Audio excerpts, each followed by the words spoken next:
பொதுவாக வெற்றிடத்தை காற்று மட்டுமே நிரப்பும். அதுபோலவே அரசியல் வெளியில் ஏற்படும் வெற்றிடத்தை காத்திரமான தலைவன் மட்டுமே நிரப்புவார். அரசியல் உலகின் அறமும் அதுதான், தவமும் அதுதான், வரமும் அதுதான். தமிழக அரசியலில் மக்களுக்கு கவசமாக இருந்த மாபெரும் ஆளுமைகள் மறைந்த பின்னர் தமிழக அரசியல் களத்தில் ஒரு பெரும் வெற்றிடம் ஏற்பட்டது. அதை நிரப்ப வேண்டிய அவசியமும் அத்தியாவசியமும் உருவானது. காலம் தன் தேவையை தானே நிறைவேற்றிக் கொள்ளும்.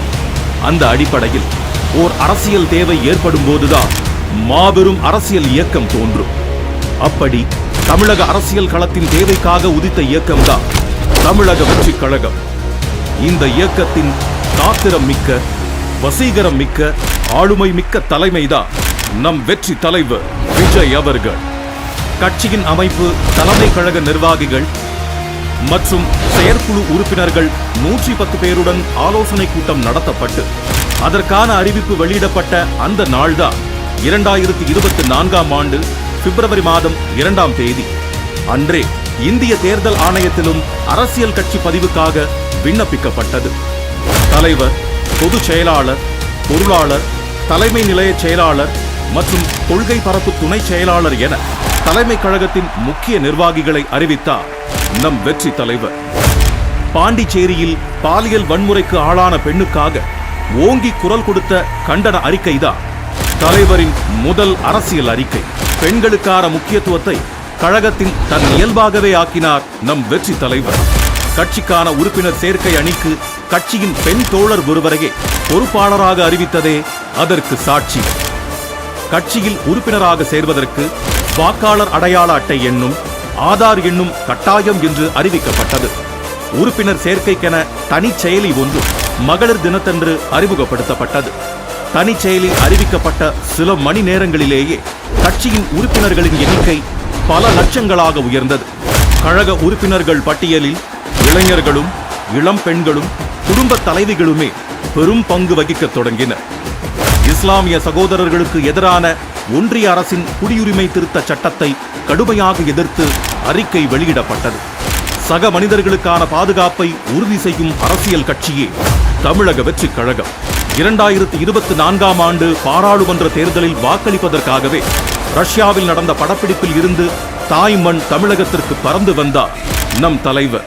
அரசியல் நாகரிகம் போற்றும் நம் வெற்றி தலைவர் 2024ஆம் ஆண்டு பாராளுமன்ற தேர்தலில் வெற்றி பெற்ற அனைத்து கட்சி எம்பிக்களுக்கும் வாழ்த்து தெரிவித்தார்.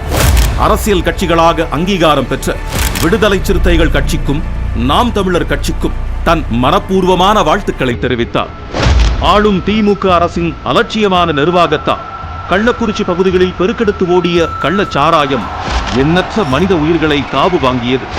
அதை கண்டு மனம் பொறுக்காமல் உயிரிழந்தவர்களின் குடும்பத்தினரையும் உயிருக்கு போராடியவர்களையும் கள்ளக்குறிச்சி மருத்துவமனைக்கே நேரில் சென்று பார்த்து ஆறுதல் கூறினார் நம் வெற்றி தலைவர். கேடில் விழுச்செல்வமான கல்வியே கேடில்லாத சமுதாயம் உருவாக்கும். இதை உணர்ந்ததால்தான் கல்வி விருது விழாவை ஒரு அறிவு கொண்டாட்டமாகவே நடத்த தொடங்கினார் நம் வெற்றி தலைவர் அவர்கள். பகுஜன் சமாஜ் கட்சியின் தமிழ்நாடு மாநில தலைவரான திரு ஆம்ஸ்ட்ராங் அவர்கள் நடு ரோட்டில் வெட்டி படுகொலை செய்யப்பட்டார். திமுக அரசின் சட்டம் ஒழுங்கு சீர்கேட்டால் நடந்த இப்படுகொலைக்கு தமிழக வெற்றிக் கழகம் தன் கடும் கண்டனங்களை பதிவு செய்தது. அரசியல் களத்தில் கொள்கையை உயர்த்தி பிடித்து தன் கொடியை நாட்ட விரும்பிய தமிழக வெற்றிக் கழகம் தன் தனிப்பெரும் அடையாளமான கட்சி கொடியை அறிமுகப்படுத்திய நாள்தான் 22/8/2024ஆம் ஆண்டு. அன்றே கொடி பாடலும் வெளியிடப்பட்டது. தமிழக வெற்றிக் கழகத்தின் கட்சி பதிவு கோரிக்கையை ஏற்ற இந்திய தேர்தல் ஆணையம் கழகத்தை அரசியல் கட்சியாக பதிவு செய்து அதற்கான அனுமதியையும் சட்டபூர்வமாக வழங்கியது.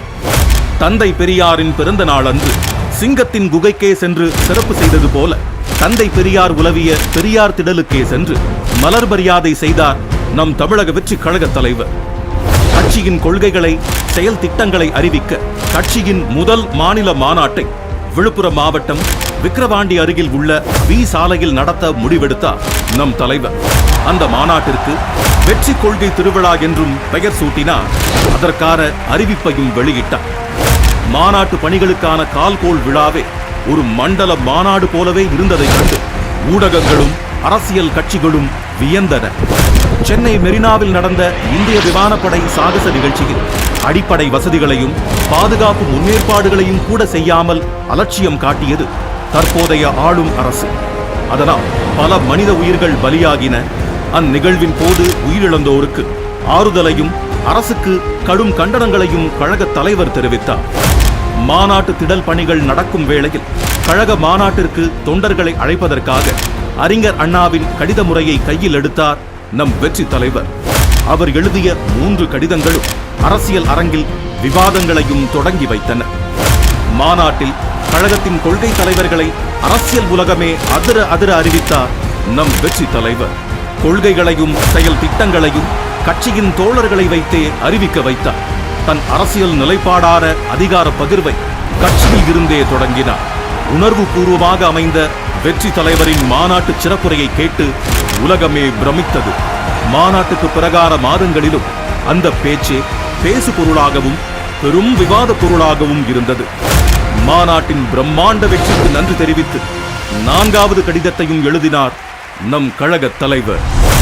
தேசியத்தையும் தெய்வீகத்தையும் போற்றிய மாபெரும் தலைவரான ஐயா பசும்பொன் முத்துராமலிங்க தேவரின் குரு பூஜை நாளன்று அவரது உருவப்படத்திற்கு மலர் தூவி மரியாதை செலுத்தினார் நம் வெற்றி தலைவர்.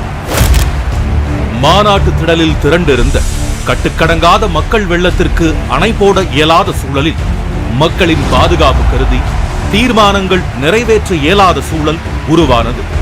அதனால் மாநாட்டு தீர்மானங்களை நிறைவேற்றுவதற்காகவே கழகத்தின் செயற்குழு கூட்டம் நடத்தப்பட்டு அதில் 26 தீர்மானங்கள் நிறைவேற்றப்பட்டன. கிண்டி அரசு மருத்துவமனையில் பணிபுரிந்த மருத்துவர் தாக்கப்பட்டதற்கு தமிழக வெற்றிக் கழகம் தன் கண்டனத்தை பதிவு செய்தது. திருவண்ணாமலை பகுதியில் நிலச்சரிவின் போது நடந்த உயிரிழப்புகளுக்கு தன் இரங்கலையும் வருத்தத்தையும் பதிவு செய்தது தமிழக வெற்றிக் கழகம். அரசின் பேரிடர் முன்னேற்பாடுகளில் இருந்த தொய்வை சுட்டிக்காட்டியதோடு குட்டியும் காட்டியது. தமிழக வெற்றிக் கழகத்தின் கொள்கை தலைவர்களில் ஒருவரான அண்ணல் அம்பேத்கர் பற்றிய எல்லோருக்குமான தலைவர் அம்பேத்கர் நூல் வெளியீட்டு விழாவை விகடன் குழுமம் நடத்தியது. விழாவில் நூலை வெளியிட்டு பேசினார் நம் வெற்றி தலைவர். எப்போதும் போல அவரது இந்த பேச்சும் விவாதங்களை எழுப்பியது. கழகத்தின் கொள்கை தலைவர்களில் ஒருவரான அண்ணல் அம்பேத்கரை ஒன்றிய அமைச்சர் அமித்ஷா அவர்கள் அவமதிக்கும் வகையில் பேசியதற்காக கழக தலைவர் தன் கடும் கண்டனங்களை வெளியிட்டார். நம் கழகத்தின் கொள்கை தலைவர்களான தந்தை பெரியார், வீரமங்கை வேலு நாச்சியார் ஆகியோரின் நினைவு தினத்தில் அவர்களுக்கு மலர் மரியாதை செலுத்தப்பட்டது. அண்ணா பல்கலைக்கழக மாணவிக்கு நேர்ந்த பாலியல் வன்கொடுமைக்கு தமிழக வெற்றிக் கழகம் தன் கண்டனங்களை தெரிவித்தது. பெண்கள் பாதுகாப்பில் அலட்சியமாக இருக்கும் ஆளும் திமுக அரசை மிக கடுமையாக எச்சரிக்கையும் செய்தது. பெண் குழந்தைகள் மற்றும் பெண்களுக்கான பாதுகாப்பை வலியுறுத்த நம் வெற்றி தலைவரின் கையால் எழுதப்பட்ட கடிதம் ஒன்று தமிழகமெங்கும் பொதுமக்களிடமும் பெண்களிடமும் விநியோகிக்கப்பட்டது. அது ஏதோ மாபெரும் கொடும் குற்றம் என்பது போல நினைத்து ஆளும் திமுக அரசு நம் கழக தோழர்களை சென்னையில் கைது செய்தது. மாநில தன்னாட்சி உரிமையில் மாறாத நிலைப்பாடு கொண்ட நம் கழகம் ஆளுநர் பதவியை அறவே எதிர்க்கிறது. இருந்தும் அரசியல் சாசனப்படி நியமிக்கப்பட்ட ஆளுநர் ஒருவர் தமிழகத்தில் இருப்பதால் அவரே பல்கலைக்கழகங்களின் வேந்தரும் என்பதால் அண்ணா பல்கலைக்கழக மாணவிக்கு நேர்ந்த பாலியல் தம்பி உங்க தோழன் உங்க விஜய் காலத்துக்கு வந்துட்டா.